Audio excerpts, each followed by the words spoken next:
Pag-uusapan natin ngayon kung papaano malalaman na merong mga bugs at viruses ang ating apps sa ating smartphone. Alam naman kasi natin na ang mga virus at bugs ay maaaring makaapekto sa performance ng ating mobile phone. So, tara! Puntahan muna natin ngayon, ang unang step ay pupuntahan natin ang Play Store. Hanapin natin. Dapat guys, naka-online tayo, no? Play Store. Yan, antayin lang natin.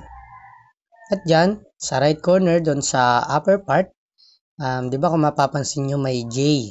Yung J na yan, that is my Gmail account. So, open po natin. Yan, click natin.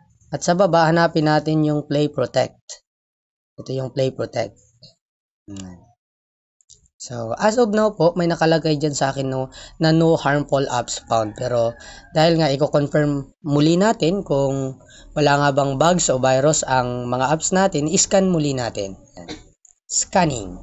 So, wait lang natin guys, no? Mga seconds lang yan. Mga 20 to 30 seconds. Scan. So, yan. Antay-antay lang. So, yan. Sabi dyan, sa result, no harmful apps found. Kaya, safe pa po ang ating smartphone. So, sana nakatulong sa inyo ang video. Please subscribe to my channel. Thank you.